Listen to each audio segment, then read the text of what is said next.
Alhamdulillahi Rabbil Alamin, wassalatu wassalamu ala Sayyidina Muhammadin wa ala alihi wa sahbihi ajma'in. Amma ba'd. Assalamu alaikum wa rahmatullahi wa barakatuh. Alhamdulillah, Allah nous a permis de vivre ce Ramadan et de nous réunir pour faire cette assise.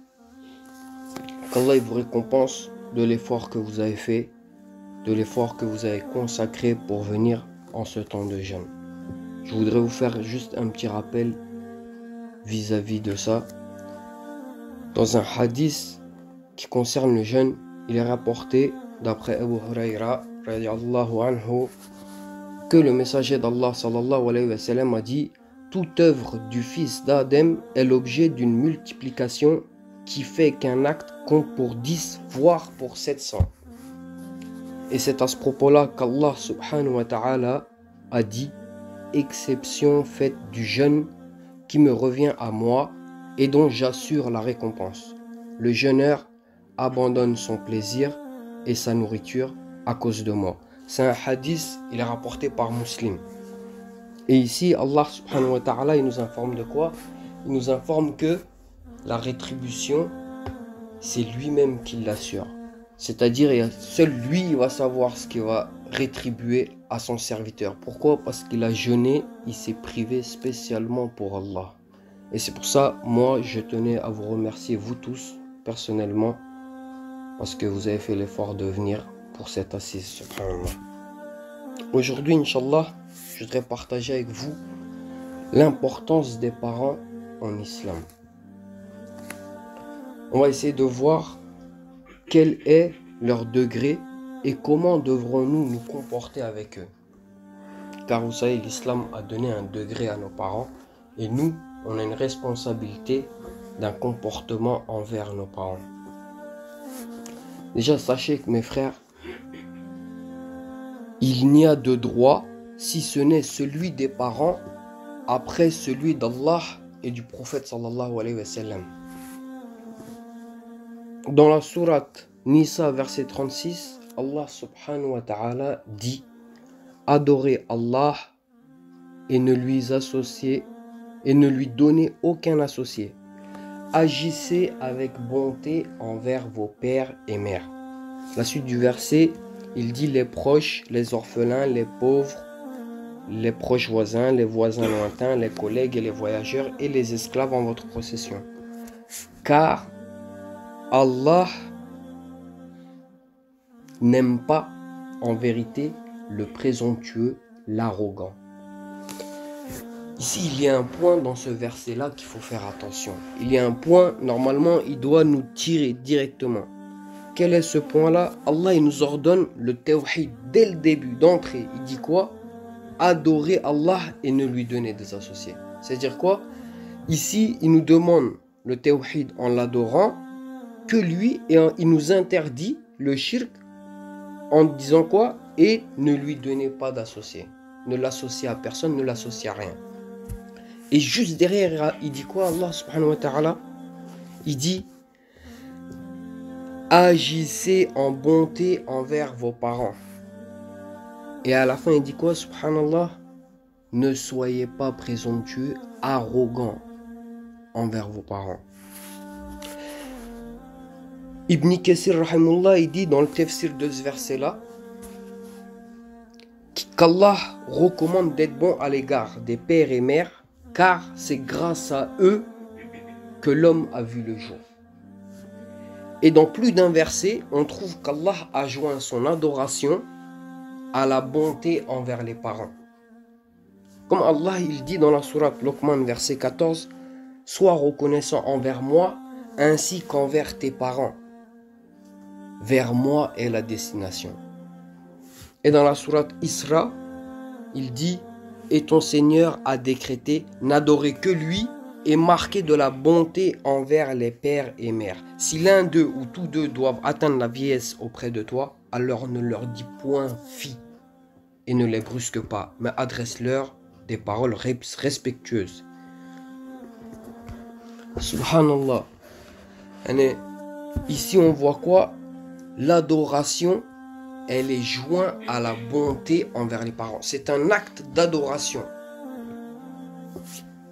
Ibn Abbas, rahimullah, en lisant le Coran, il a fait une remarque. Faites bien attention, subhanallah, cette remarque-là, moi personnellement, elle m'a touché. Inch'Allah, que le message qu'il essaye de faire passer là-dedans, et qu'on puisse le comprendre et méditer dessus, parce que c'est un point qui est très fort. Il dit, 3 versets ont été révélés au prophète sallallahu alayhi wa sallam, joints à 3 sujets différents. Et Allah azza wa jal, il n'accepte pas une partie de ces versets que sauf si on accomplit l'autre partie. Alors il a cité les 3 versets en question. Le premier, c'est obéissez à Allah et obéissez au prophète. Surat Al-Imran, verset 132. Et ici, si on obéit seulement à Allah subhanahu wa ta'ala et on n'obéit pas au prophète, c'est-à-dire tout ce qui est le farz, on va les faire, mais la sunna, on la délaisse. Est-ce qu'Allah va accepter ceci? Non. C'est collé, c'est joint les deux. Si on fait que la sunna et on délaisse les farz, ça marche pas. C'est 2 choses qui vont ensemble. Il faut que les 2 soient accomplis. Pourquoi? Pour qu'Allah il accepte ceci. Le deuxième point que Ibn Abbas rapporte, c'est quoi? C'est accomplissez la salat et acquittez-vous de la zakat. Surat Baqarah, verset 110. Si on fait la prière, mais on dit moi je délaisse la zakat, je ne veux pas payer ma zakat, ta prière elle est vaine, elle n'est pas acceptée.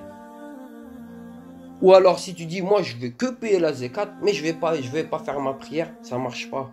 Il faut que les 2, ils sont comment? Ensemble, pour que ça marche. Et le troisième, c'est quoi? C'est sois reconnaissant envers moi ainsi qu'envers tes parents. Surat Luqman, verset 14. Qu'est-ce qu'on comprend ici?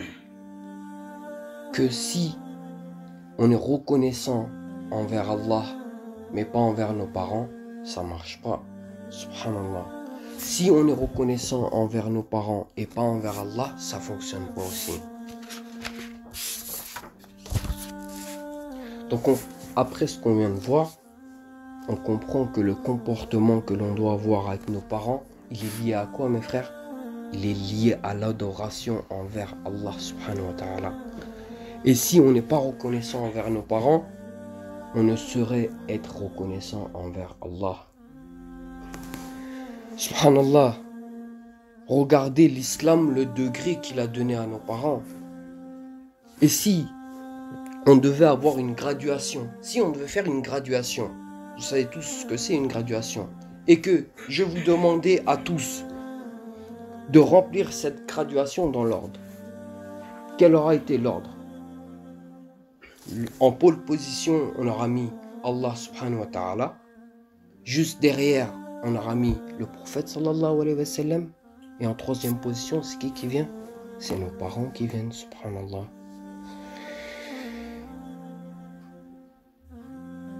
Donnons-nous vraiment le respect, la bienfaisance, la bonté qu'on leur doit par rapport à leur degré maintenant? Une fois qu'on prend cette graduation, est-ce que vraiment on est bienfaisant envers nos parents?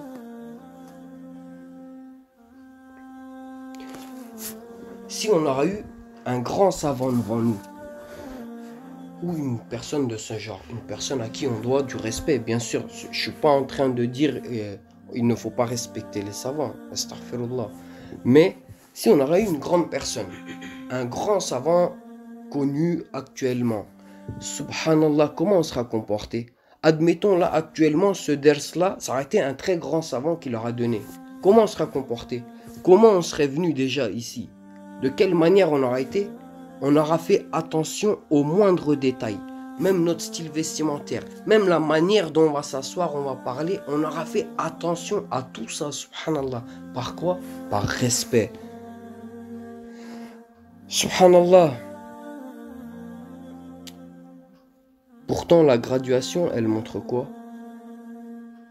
elle montre que les parents, ils sont juste derrière Allah et son prophète. Ça veut dire le respect qu'on donne à un savant, par exemple, à une grande personne de ce genre-là, peut-être qu'on ne le donne même pas à nos parents. Alors que nos parents, ils ont un degré aux yeux d'Allah. Allah, il nous ordonne quoi? Leur degré, il est supérieur. Et vous allez voir, subhanallah, inshallah, dans la suite du ders, je vais vous montrer à quel point leur degré, il est haut, subhanallah.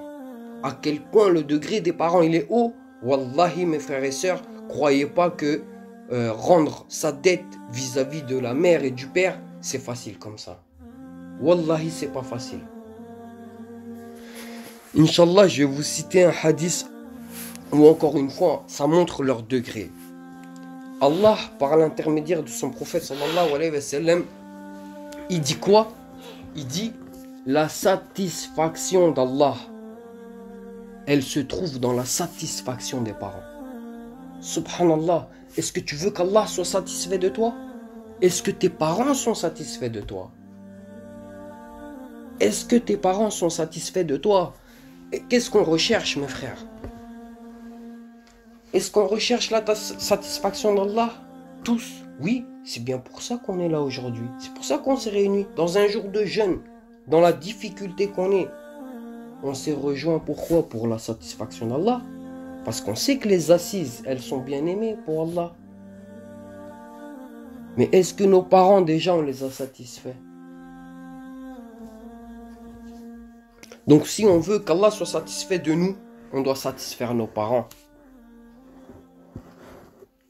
Par le bon comportement et en leur obéissant. Et dans la suite du hadith, il dit quoi?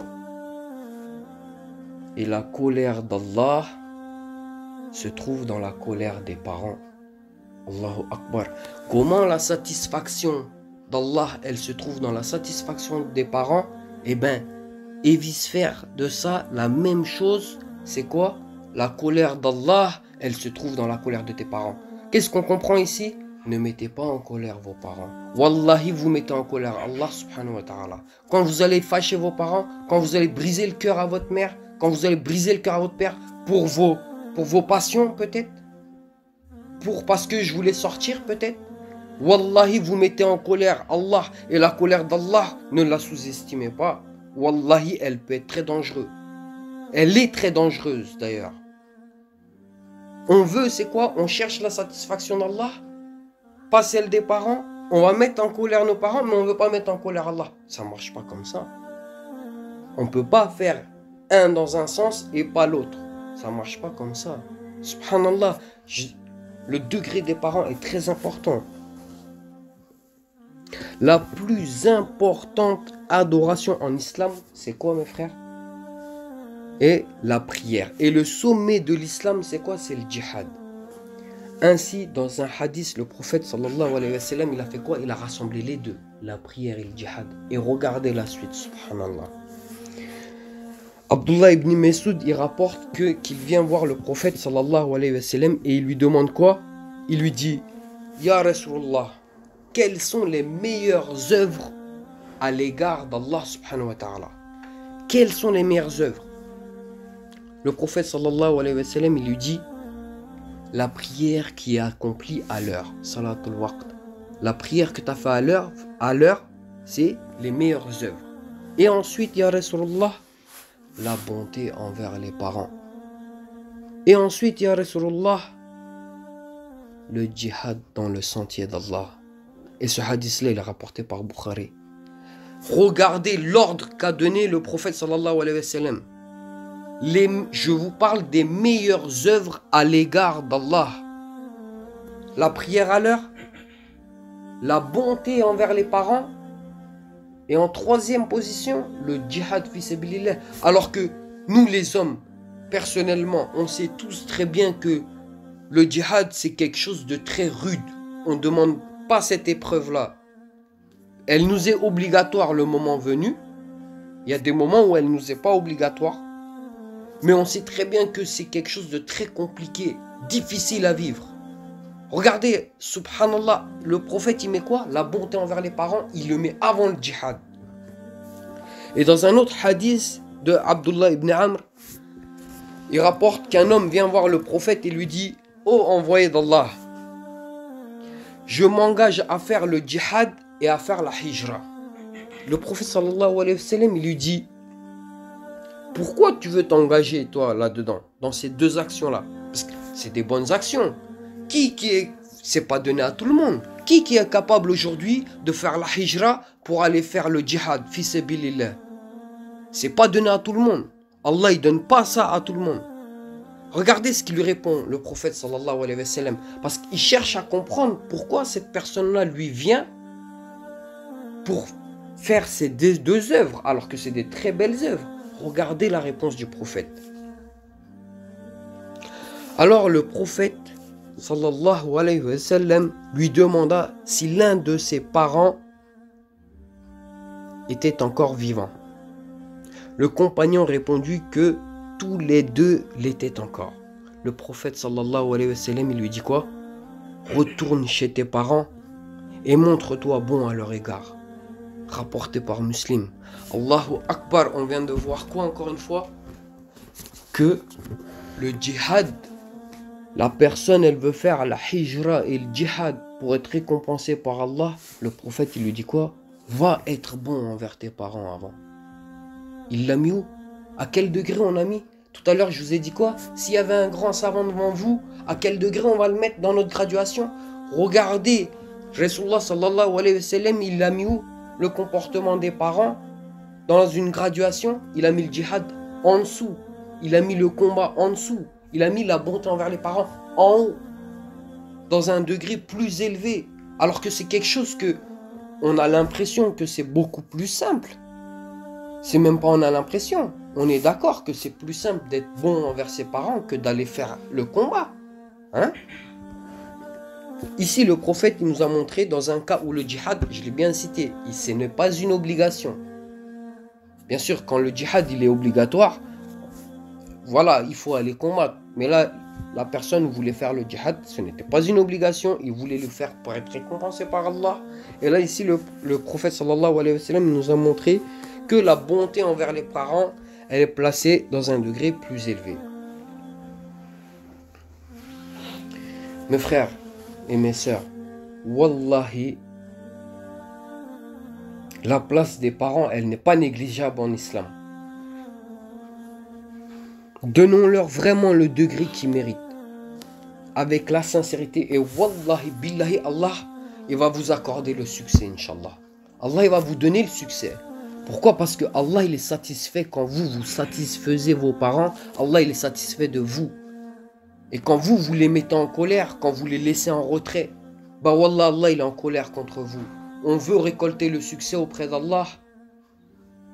Bah regardez, le prophète et Allah, ils nous montrent le chemin qu'on doit prendre. Être bon et bienfaisant envers les parents, c'est quoi mes frères? C'est quoi être bon et bienfaisant? Parce que depuis tout à l'heure, je répète, être bon, être bienfaisant. Est-ce que c'est seulement faire ce qu'ils nous demandent? Est-ce que c'est obéir seulement, d'accomplir ce qu'ils nous ont demandé?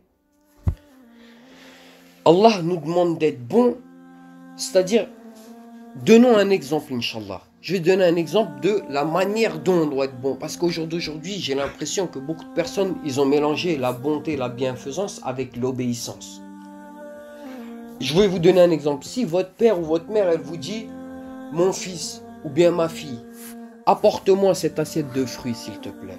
Et que vous la regardez avec un grand sourire, vous allez la chercher joyeusement et que vous la ramenez et vous lui dites, tiens, ma maman que j'aime le plus, ma mère que j'aime, tiens maman, je t'aime maman, tiens, est-ce que tu veux que je te la mets là, est-ce que tu veux que je la mets là, est-ce que tu veux que je t'épluche tes fruits maman? Il y a cette manière-là d'être bon. Et je vais vous citer une deuxième manière par exemple, et qu'il y a la personne à qui sa mère va lui dire, ma fille ou mon fils, ramène-moi une assiette ou un verre d'eau, et que sa fille elle était, ou son fils il était sur Twitter ou sur YouTube ou sur son iPhone et qu'il est là en train de soupirer, il se lève, il va chercher le verre d'eau, il rapporte et tiens, il pose comme ça, il tape sur la table, tiens maman ton verre d'eau. Est-ce qu'il a été obéissant? Oui. Est-ce qu'il a accompli ce que sa mère lui a demandé? Oui. Mais le problème, il est où? Est-ce que c'est ça la bonté? Est-ce que c'est ça la bienfaisance? Non, Allah subhanahu wa ta'ala, il ne nous demande pas ça. Allah subhanahu wa ta'ala, il nous demande le ihsan envers nos parents.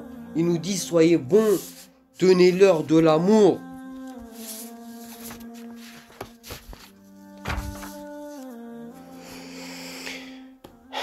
Et c'est cela qui est demandé, subhanallah. C'est d'être doux avec eux et de ne pas les brusquer. Mais aujourd'hui, on voit des enfants, ils sont là, ils vont hurler, subhanallah. Ils vont hurler envers leurs parents, ils vont claquer des portes, ils vont crier, ils vont les insulter. Et ils vont voir même, il y a des enfants, ils vont bousculer, ils vont secouer leurs parents. Il y en a même, ils vont jusqu'à les taper. Il y en a même, ils vont jusqu'à les taper, ils vont jusqu'à leur voler leurs biens. On le voit, subhanallah.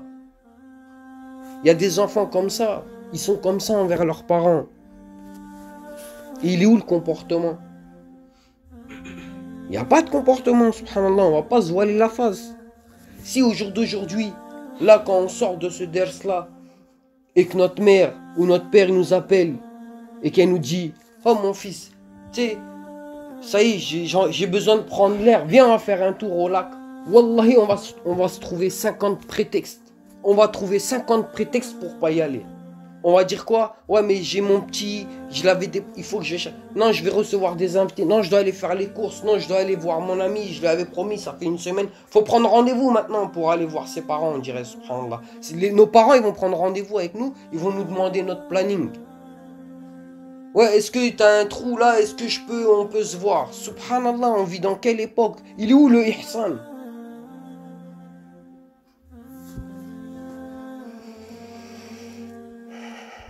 Et même si on fait, on va pas se voiler la face encore une fois, et même si on les a pris et qu'on a fait ce qu'ils nous ont demandé, on va croire qu'on a accompli une grosse tâche. Oh, alhamdoulilah, je l'ai emmené, je l'ai fait son tour, ou je l'ai emmené au restaurant, ou je l'ai emmené au centre commercial, je l'ai promené. Là, pendant un mois, je suis tranquille. Hein. Oh, ça va, hein. Subhanallah. On dirait on a fait un truc de fou. T'as juste... En plus, normalement, elle n'a même pas besoin de te demander. On doit y aller de nous-mêmes, on ne doit pas attendre que notre mère... On est des musulmans, subhanallah. Allah, il nous a accordé ça. On doit y aller de nous-mêmes. Regardez, je vais citer un hadith, Inch'Allah, de Abdullah ibn Omar. Un jour, lors du pèlerinage, il voit un musulman prendre sa mère sur son dos. Et il fait quoi, là, ce musulman, avec sa mère sur son dos? Il fait le tawaf autour de la Kaaba. Et Omar Salchoka, il dit quoi? Il l'a appelé. Il a dit, ouais, viens voir et tout. Il a dit, ouais, c'est qui cette dame que tu portais sur ton dos? L'homme lui répondit que c'était sa mère.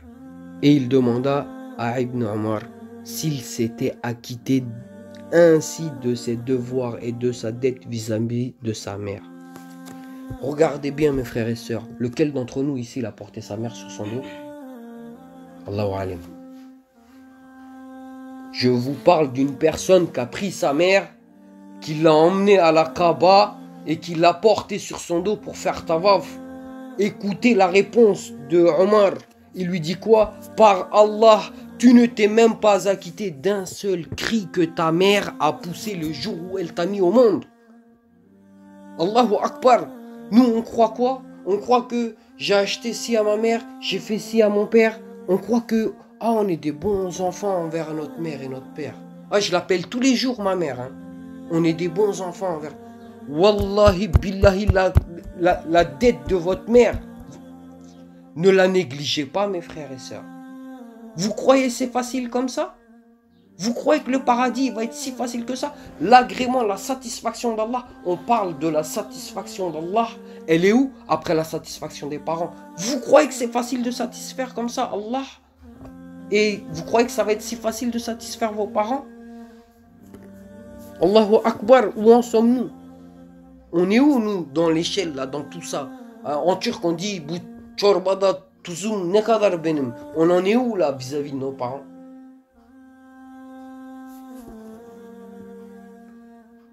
Allah il nous dit quoi? Ne leur dis même pas fille. C'est quoi? C'est la chose la plus moindre.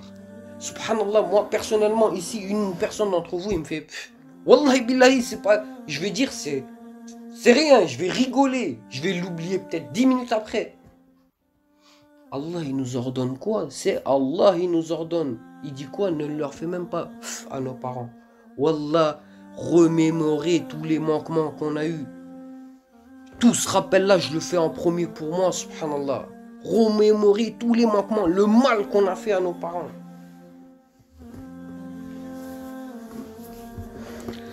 Tout à l'heure, on a vu quoi? On a vu les 3 meilleures adorations. Je répète, c'était quoi? Faire la prière à l'heure, la bienfaisance envers les parents et le djihad fi sabilillah. Et là, Inch'Allah, je vais citer un hadith où le prophète, sallallahu alayhi wa sallam, il dit aux compagnons, Abu Bakr, il lui dit quoi? Il dit, est-ce que vous voulez savoir quels sont les plus mauvais, les plus moches, les plus grands péchés? Ils disent quoi? Ils disent, oui, ya Rasulallah, on veut savoir, dis-nous c'est quoi? Le prophète sallallahu alayhi wa sallam, il met quoi en première position? Il dit, c'est associé à votre créateur. Associer Allah est le pire des péchés. Ensuite, Abu Bakr, il lui dit quoi? Il dit, et après, ya Rasulallah, c'est quoi le pire, le plus grand, le plus moche des péchés? Le prophète sallallahu alayhi wa sallam, il lui dit, le mauvais comportement envers les parents. Le deuxième, après le shirk, il met quoi? Le mauvais comportement envers les parents. Et après, ya Rasulullah, quel est le plus grand péché? Le prophète, il dit, témoigner à un mensonge et mentir. Et d'ailleurs, je vais terminer ce hadith-là parce que par la suite, il le répète 3 fois. Et quand ils ont demandé, quand le prophète sallallahu alayhi wa sallam, il a expliqué ce hadith-là, il était allongé. Quand il est arrivé au 3e, il s'est assis. Il a dit, témoigner un mensonge et mentir. Témoigner un mensonge et mentir. Témoigner un mensonge et mentir. Wallahi, tellement il l'a répété, là-bas les compagnons, ils voulaient qu'il arrête. Parce que pourquoi au jour d'aujourd'hui, c'est vrai que c'est un gros problème. C'est pas notre sujet, mais voilà, je vais pas rentrer dessus, Inch'Allah.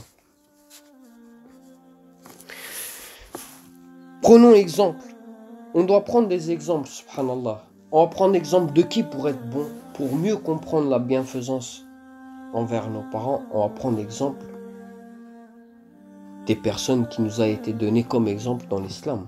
On va prendre l'exemple sur un grand tabi'in qui était Uwais ibn Amir al-Qarani. Les Turcs l'appellent Uwais al-Qarani. Peut-être que il y en a qui ne connaissent pas sous ce nom-là. Mais il s'appelle Uwais ibn Amir al-Qarani. Et c'était une personne qui n'était pas connue. C'était une personne qui n'était pas riche. C'était celui qui était bienfaisant envers sa mère.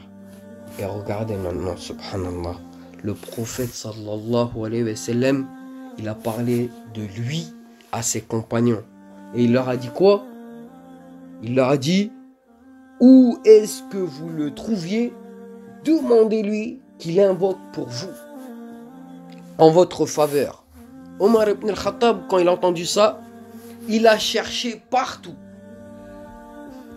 Omar ibn al-Khattab, c'était Emirul Mu'minin, on parle de Omar ibn al-Khattab. Quand il a cherché Uwais partout, subhanallah, les tentes des Yéménites qui venaient à la Mecque pour faire le Hajj, ben lui, une par une, toutes les tentes il cherchait. On parle de qui les frères? De Omar ibn al-Khattab. C'est qui Omar ibn al-Khattab? C'est une personne qui, dans son vivant, Allah, il leur a dit quoi? Vous avez gagné le paradis. Allah, il les a agréés. Allah, il les a agréés. Et eux, ils ont agréé Allah. Le prophète sallallahu alayhi wa sallam, il dit quoi à ces gens-là? Où que vous trouviez Uwais, demandez-lui qu'il invoque pour vous. Subhanallah. Il y en a des gens qui ont gagné le paradis qui ont combattu dans le sentier d'Allah, qui ont fait des grandes conquêtes, où leur nom il est très connu. Il y a cette personne-là en face de vous, et à côté il y a une personne qui n'est pas connue, qui n'a fait aucune conquête, c'est pas un grand combattant, c'est limite il n'est pas connu. Le prophète il dit quoi? Va, demande qu'il invoque pour toi à l'autre. C'est quoi qui l'a fait parler comme ça au prophète? Le prophète, quand il parlait de Ouais, il disait quoi? Mon ami intime, mon ami proche. Alors que, subhanallah, le prophète et Ouais, ils se sont jamais vus. Regardez une personne qui est bienfaisant envers sa mère, comment Allah il fait parler de lui. Regardez l'exemple. Une personne qui est bienfaisant envers sa mère, Allah il fait parler de lui de telle manière. Alors qu'il n'a jamais vu le prophète sallallahu alayhi wa sallam. Le prophète, quand il parle de lui, il dit quoi? Mon ami proche. Subhanallah. C'était pas un grand guerrier, c'était pas un grand commandant, c'était une personne qui n'a pas fait de grandes conquêtes. Non, c'était juste une personne qui était bienfaisant envers sa mère. Il était humble, il était correct, il était respectueux, il donnait de l'amour à sa mère. C'est ça qui a fait parler de lui. Et c'est ce geste, c'est ce comportement-là qui fait que 1500 ans après encore, on parle de lui. Et on prend exemple sur lui. Pourquoi? Pour la satisfaction d'Allah.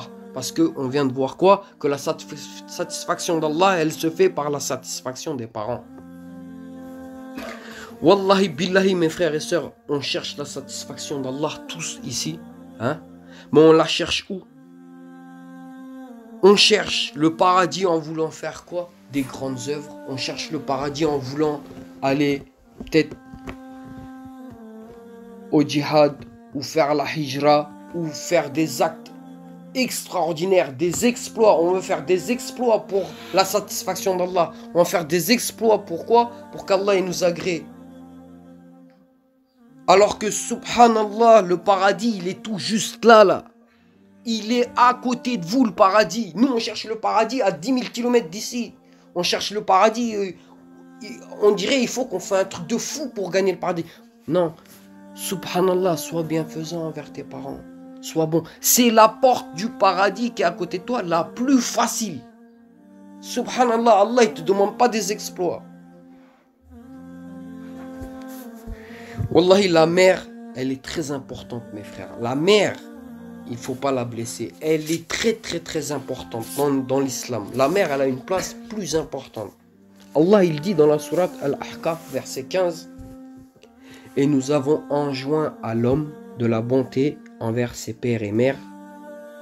Sa mère l'a péniblement porté et en a péniblement accouché. » Regardez là-bas, Allah, il dit quoi? Il met un point sur la mère. Un point sur quoi? Sur la pénibilité, la difficulté. Wallahi les frères, au jour d'aujourd'hui, ici, on est tous plus ou moins père et mère. Et ceux qui ne le sont pas, Inch'Allah, qu'Allah vous l'accorde. Et on sait tous quoi? Que la mère, elle a une autre difficulté. Peut-être que nous, on ne l'a pas vécu, mais les mères, eux, ils le savent, la difficulté que c'était d'accoucher cet enfant. Subhanallah, leur corps, il change. Leur psychologie, elle change. Leurs hormones, elles changent. Leur comportement, il change. Quand ils accouchent cet enfant-là, les difficultés, les pertes de sang qu'ils ont, des complications qui peuvent arriver. Subhanallah, nous, on ne le vit pas, ça. Mais on peut le constater. Et après, est-ce que c'est fini? Non, c'est pas fini. La mère, elle doit se lever la nuit, elle doit l'allaiter, elle ne mange pas, elle le fait manger, elle ne dort pas, elle le fait dormir. Quand lui, il a mal, même si elle a la mal, elle oublie sa douleur, subhanallah. Jusqu'à 4-5 heures du matin, elle va rester devant son bébé. Elle va essayer de regarder, mais pourquoi il pleure, pourquoi il a mal? Est-ce qu'il faut aller aux urgences? Est-ce qu'il faut prendre soin de lui?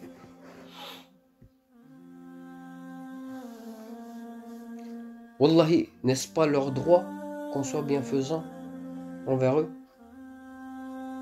Parce que là, je viens de donner l'exemple avec nous. Mais sachez que nos propres parents, ils étaient de telle manière avec nous. Vous croyez que nous, au jour d'aujourd'hui, quand on va prendre notre bébé ou quand on va prendre notre enfant, on va se comporter comme ça? Vous croyez que nos parents, ils ne sont pas comportés comme ça avec nous? Peut-être même pire. Subhanallah. Nos parents, ils étaient même peut-être pire. Eux, ça se trouve, le moindre... Ils respirent pas, ils devaient se réveiller. Ça se trouve, ils devaient se dire, respire pas là, réveille-toi. Tu vois ce que je veux dire? Subhanallah. L'importance que nous, aujourd'hui, on donne à nos enfants, la patience qu'on met, les efforts qu'on fait pour notre enfant. Wallahi, nos mères et nos pères, ils l'ont fait aussi. Hein. Mais nous, on l'a oublié. On est ingrats. On n'est pas bienfaisant. On n'est pas bon. Dans un autre hadith, le prophète sallallahu alayhi wa sallam, il dit quoi? Un compagnon a demandé au prophète sallallahu alayhi wa sallam, ô envoyé d'Allah, qui est la personne qui a le plus de droit à ma bienveillance en ma compagnie? Regardez, il répond quoi le prophète sallallahu alayhi wa sallam? Il dit ta mère. C'est elle qui a le plus de droit en ta compagnie. Il dit pas ta femme, il dit pas ton enfant, il dit ta mère. C'est elle, le droit, il revient à qui? À ta mère. Et ensuite, il dit, par la suite, le prophète, il dit quoi? Ta mère. Deuxième fois. Et après, ya Rasulullah, le prophète, il dit encore, ta mère. 3 fois, il dit ta mère. Et après, il dit, ya Rasulullah, c'est qui? Après, il dit ton père. Regardez, le prophète, il dit quoi? 3 fois, c'est ta mère qui a le droit sur ta compagnie. Et en 4e position, il va mettre le père. On voit très bien ici que l'islam nous montre que la mère a une place plus élevé que le père. Le prophète, une fois qu'il dit 3 fois la mère puis le père, nous on devait faire quoi? On doit faire quoi, Inch'Allah? On doit être juste avec notre mère, Inch'Allah. Wallah, ne la mettons pas en colère. Wallah, demandez-lui pardon pour tous les manquements. Wallahi, c'est une fois qu'ils sont plus là qu'on comprend leur valeur. Tous les manquements qu'on a eus, demandez-lui pardon. Regardez-les comme si vous les voyez. La manière que vous devez les regarder, la manière que vous devez les voir, c'est quoi, vous savez mes frères et sœurs? Quand vous voyez votre mère, c'est comme si vous voyez une porte du paradis. Regardez-la pas comme si c'était votre mère. Quand vous la voyez, regardez-la comme si vous voyez quoi? Subhanallah, la porte du paradis, elle est là. Quand vous regardez dans les yeux de votre mère, wallah, regardez-la comme si c'était la porte du paradis. Peu importe ce qu'ils soient vos parents. Allah subhanahu wa ta'ala, dans tous les versets que j'ai cités, il nous a pas dit qu'il est petit, grand, gros, maigre, mushrik, kafir, français, espagnol, ce que tu veux. Peu importe ce qu'ils sont vos parents. Quand vous les regardez, regardez-les comme si c'était la porte du paradis. Wallah, votre comportement il va changer. Et qu'est-ce que vous allez faire pour eux? Dites-vous que c'est un acte d'adoration pour Allah. Wallahi billahi, vous allez voir le changement. Dites-vous que moi, si je fais ça pour ma mère, wallahi billahi, c'est pour satisfaire Allah. Et vous allez voir que ce que peut-être que vous voyez comme une corvée, ça va se transformer en acte d'adoration. Ce que vous allez voir de difficile, ça va se transformer en facile. Ce que vous n'aimiez pas, vous allez l'aimer. Tout ça pourquoi? Pour Allah. Pourquoi? Parce que vous savez que si Allah, il n'a pas eu, si vous n'avez pas la satisfaction de vos parents, vous n'aurez pas celle d'Allah. Wallahi, quand vous allez agir comme ça, et que vous allez combiner ces deux choses, quand vous allez voir que votre mère c'est la porte du paradis, et que chaque chose que vous allez faire pour elle, c'est un acte d'adoration, hein? Wallahi billahi mes frères, Allah il va vous accorder le succès, Inch'Allah. Vous allez réussir, vous allez gagner, vous allez avoir la baraka dans votre famille. Vous allez être mieux dans votre tête et dans votre corps. Vous savez, nos parents là, ils ne nous demandent pas la mer à boire. Franchement, lequel d'entre nous, nos parents, ils demandent des exploits incroyables, non? Wallahi billahi, nos parents, quasiment, presque, ils nous demandent rien du tout. Ils ont juste besoin de quoi? Ils ont besoin de l'amour. Ils ont besoin d'affection. Ils ont besoin qu'on va les voir. Ils ont besoin qu'on les embrasse, qu'on les serre dans nos bras, qu'on prend soin d'eux. Croyez-moi mes frères, par Allah, leur cerveau, il fonctionne et ils sont très conscients des faits et gestes qu'on a. Et même si Allah subhanahu wa ta'ala, il nous dit quoi? Il nous dit que quand ils vieillissent, ils redeviennent infantiles, et ben leur cerveau, il ne devient pas infantile. Ils sont très conscients de quand on va les voir et qu'on n'est pas content et qu'on fait des gestes et qu'on fait des mimiques. Vous croyez qu'ils ne le voyaient pas ça? Vous croyez qu'ils ne sont pas conscients de tout ça? Ils disent rien, mais vous croyez qu'ils ne le voyaient pas, subhanallah? Bien sûr qu'ils le voient, bien sûr qu'ils sont conscients, mais ils disent rien. Pourquoi? J'ai pas envie de blesser mon fils. Allahu Akbar. La mère, elle est toujours quoi? Elle va avoir la rahma envers son enfant. Même qu'il a 40 ans, même qu'il a 50 ans, elle va dire quoi? Mais non, c'est mon fils, lui. C'est mon jam, c'est mon djir, c'est mon foie, c'est mon sang. Lui, à qui j'ai tellement souffert pour le ramener au monde. À qui j'ai pas dormi des nuits. Wallahi, nos mères, elles sont comme ça. Et vont être encore comme ça jusqu'à leur mort.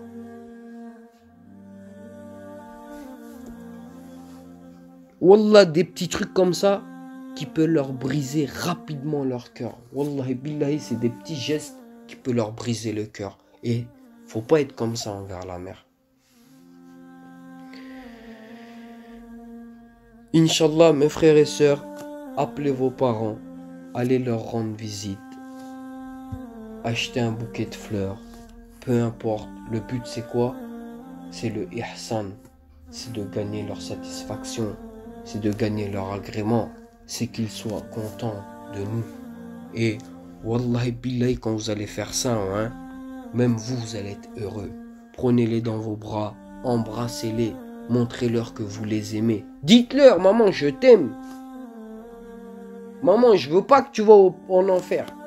Papa, je veux pas que tu vas en enfer. Moi, je t'aime. Pardonne-moi pour tous les manquements. Pardonne-moi pour toutes les bêtises que j'ai fait. Parce que je vous ai fait mal au cœur. Pardonnez-moi, je vous ai pas écouté. Et je voudrais terminer avec un hadith, Inch'Allah.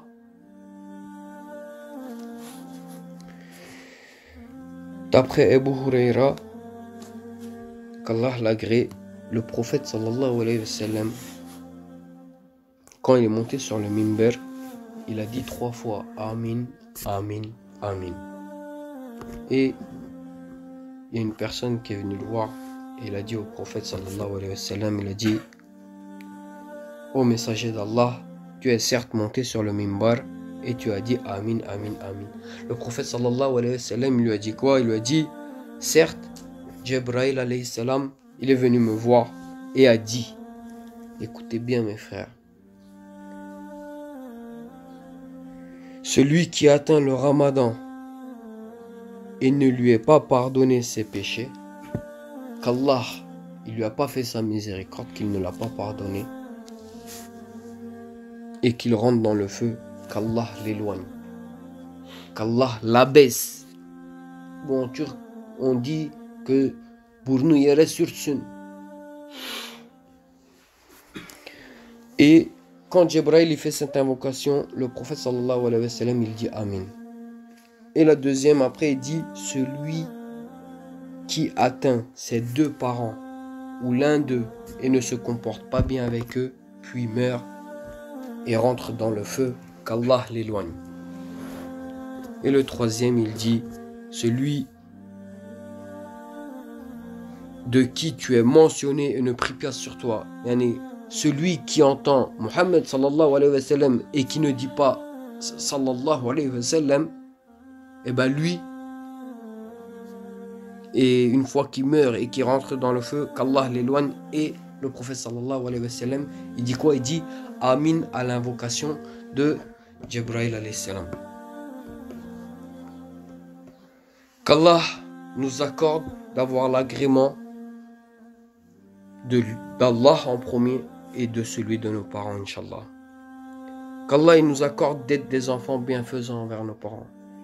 Qu'Allah il nous accorde en retour d'avoir des enfants bienfaisants envers nous. Qu'Allah il nous pardonne nos péchés, qu'Allah il accepte notre repentir. سبحانك اللهم وبحمدك أشهد أن لا إله إلا أنت أستغفرك وأتوب إليك. Barakallahu fikum mes frères et sœurs de m'avoir écouté. Prenez soin de vous. Assalamu alaikum wa rahmatullah wa barakatuh.